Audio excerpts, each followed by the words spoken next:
नमस्कार, आप देख रहे हैं एफिडेविट पे देश दुनिया का हाल। मैं हूं दीक्षा। भारतीय जनता पार्टी युवा मोर्चा भाजपा गोरखपुर क्षेत्र द्वारा योगीराज बाबा गंभीरनाथ प्रेक्षागृह में आयोजित बजट पर युवा संवाद कार्यक्रम को संबोधित करते हुए भाजपा प्रदेश अध्यक्ष व केंद्रीय वित्त राज्य मंत्री पंकज चौधरी ने केंद्र सरकार के 26-27 के बजट की जमकर सराहना की। उन्होंने कहा कि बजट आम और खास सभी के लिए है। इस बजट में देश के इंफ्रास्ट्रक्चर को और मजबूत बनाने का काम किया गया है। देश की सुरक्षा, सड़कें, युवाओं को रोजगार, कल कारखाने और नई तकनीक को लेकर भी इस बजट में प्रावधान रखा गया है। करके छत तक जिस व्यक्ति ने तैयार की उसके विषय में मैं तारीफ करूं, मैं कुछ कह नहीं सकता हूं। ऐसे युवा कार्यक्रम के लिए प्रतिदिन 1:30 बजे से 2 बजे तक जिनका आशीर्वाद हम सबको प्राप्त हो रहा था, हम लोगों की समस्याओं को आदरणीय क्षेत्रीय अध्यक्ष जी छोटी छोटी बातों को साथ ही साथ भारतीय जनता पार्टी केंद्रीय बजट अभियान के प्रदेश संयोजक और भाजपा के प्रदेश के महामंत्री, पूर्व प्रदेश अध्यक्ष में मंत्री तक भारतीय जनता पार्टी जो विश्व की सबसे बड़ी पार्टी है उसके प्रदेश अध्यक्ष के रूप में उनका आशीर्वाद हम सभी को प्राप्त हो। और शिक्षा के साथ साथ इंडस्ट्री का भी काम सीखे। ऐसे हम लोगों ने 5 यूनिवर्सिटी टाउनशिप लेकर के आ रहे हैं कि जहां नौजवान हमारा शिक्षा भी ग्रहण करे और इंडस्ट्री की जानकारी भी उन्हें सके। ऐसा टाउनशिप हम लोग लेकर के आ रहे हैं। अहमदाबाद गोरखपुर एक्सप्रेस में एक रेलवे टीटीई द्वारा एक एनसीसी कैडेट युवती के साथ रेप की कोशिश के मामले में देवरिया जीआरपी थाने में मुकदमा दर्ज किया गया है। पीड़ित युवती मऊ जिले की रहने वाली है। वहीं मुकदमा दर्ज होने के बाद आरोपी टीटीई फरार हो गया। इस मामले में एसपी रेलवे गोरखपुर लक्ष्मी निवास मिश्रा ने मीडिया को बताया कि आरोपी टीटीई के ऊपर 10,000 का इनाम रख दिया गया है। साथ ही वाराणसी जोन के रेलवे अधिकारियों को उसके सस्पेंशन और अन्य विभागीय कार्रवाई के लिए भी पत्र लिखा गया है। जो 19/489 अहमदाबाद गोरखपुर एक्सप्रेस ट्रेन में सवार हुई, उसके पास टिकट नहीं था। उसने टीटी से रिक्वेस्ट किया कि साहब हमारा टिकट बना दीजिए, तो उसने कहा कि ठीक है आप एसी कोच में बैठ जाइए। फिर थोड़ी देर बाद वो वहाँ पहुँचता है और एसी कोच फर्स्ट क्लास में अपना अंदर से कूपे की कुंडी बंद कर लेता है। उसके साथ गलत हरकत करता है, बलात्कार का प्रयास करता है। किसी तरह से उसने चिल्ला करके अपनी जान बचाई और इस संबंध में थाना देवरिया में मुकदमा पंजीकृत किया गया है। विवेचना की जा रही है।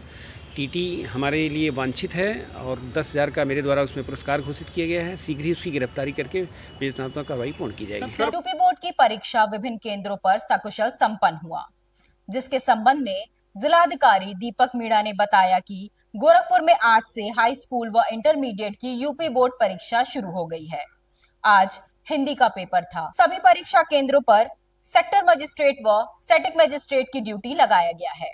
पर्याप्त मात्रा में सभी स्कूलों पर पुलिस बल की तैनाती की गई है।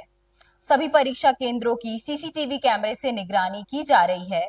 इसके लिए कंट्रोल रूम भी बनाया गया है। देखिए, जैसा आप जानते हैं कि बोर्ड परीक्षा स्टार्ट हो गई है। आज पहला इसका पेपर, आज हिंदी का पेपर है और लगातार हमने अपने हिसाब से सेक्टर मजिस्ट्रेट्स और स्टैटिक मजिस्ट्रेट्स बनाए हुए हैं। पर्याप्त मात्रा में फोर्सेस की तैनाती है। सारे स्कूल्स का वेरिफिकेशन हम लोगों ने किया है। सीसीटीवी कैमरा सब जगह पे चल रहे हैं, जिसकी लाइव मॉनिटरिंग, कंट्रोल रूम बनाया गया है। डीआईएस उसको मॉनिटर कर रहे हैं, हमारे मजिस्ट्रेट भी उसको मॉनिटर कर रहे हैं और लगातार सभी लोग भ्रमणशील है और पूरी कोशिश यही है कि कोई भी पूरा मतलब शुचितापूर्ण वातावरण में और बहुत ट्रांसपेरेंसी से पूरी परीक्षा करवाई जाए।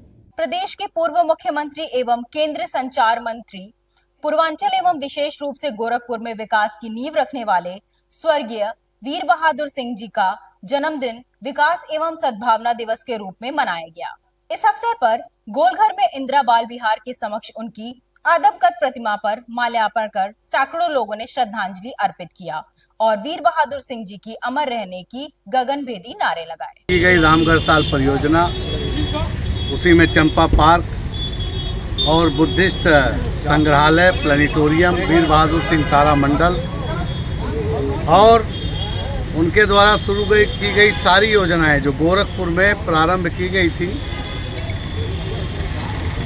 बीच में विभिन्न राजनीतिक दल परिवर्तित हुए, सरकारें बदली और कार्य उनके द्वारा जो शुरू किए गए थे वो शून्य हो गया था। रामगढ़ ताल थाना क्षेत्र के रामगढ़ ताल में आज एक युवती का शव उतराता हुआ दिखाई दिया, जिसकी सूचना स्थायी लोगों ने तत्काल पुलिस को दी। मौके पर पहुंची पुलिस ने शव को रामगढ़ ताल से निकालकर पोस्टमार्टम के लिए भेज दिया। पुलिस अधीक्षक नगर अभिनव त्यागी ने बताया कि शव युवती का है, जो कैंट थाना के क्षेत्र की रहने वाली है, जिसकी बीती रात कैंट थाने में गुमशुदगी दर्ज की गई है। युवती की पहचान डिबिया धोबी टोला निवासी संजय त्रिपाठी की 23 वर्षीय पुत्री श्रद्धा त्रिपाठी उर्फ निशु के रूप में हुई है। आज थाना रामगढ़ ताल पर पानी किनारे एक युवती के शव मिलने की सूचना प्राप्त हुई। इस सूचना पर तुरंत पुलिस द्वारा घटनास्थल पहुंचकर शव को कब्जे में लेकर पोस्टमार्टम हेतु अस्पताल भेजाया गया। वरिष्ठ अधिकारियों एवं एफएसएल टीम द्वारा घटनास्थल का निरीक्षण किया गया। युवती की पहचान कल रात्रि कैंट थाना क्षेत्र से लापता हुई युवती के रूप में हुई है। शव पर कोई भी जाहिरा चोटें नहीं है। अगली विधिक कार्रवाई की जा रही है।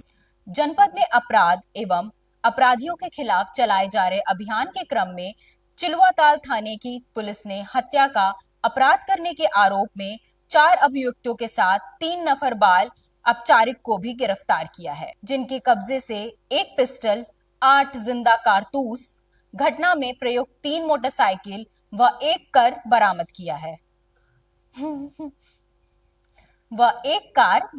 है। पुलिस अधीक्षक उत्तरी ज्ञानेंद्र ने बताया कि घटना पर मौजूद 7 व्यक्तियों में मृत अरुण के ये सभी मित्र थे और आपस में किसी बात को लेकर विवाद के दौरान गोली चलने से अरुण की मौत हो गई थी। लोगों में स्वाभाविक आक्रोश था। जब धीरे धीरे लोगों को सच्चाई पता चली, लोगों को जानकारी भी दी गई और सारी, मैंने जैसे पहले ही बताया कि सीसीटीवी फुटेज लोकेशन के फुटेज से और लोकेशन के आधार पर उनके पास असलहा आया, ये जानकारी कर ली गई है। उसके लिए भी हम कार्रवाई करेंगे।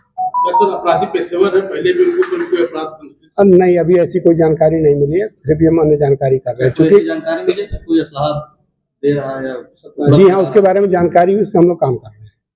क्योंकि जो गिरफ्तार हुए इसमें 3 नाबालिग हैं और शेष आपके सामने प्रस्तुत किए गए हैं और इसमें आगे की हम और भी छानबीन कर रहे हैं और सबकी अलग अलग भूमिका की भी जांच कर रहे हैं कि कौन सा लड़का वहाँ किस हेतु पहुंचा था। और अब मुझे दीजिए इजाजत। देखते रहिए एफएडेबिट। धन्यवाद।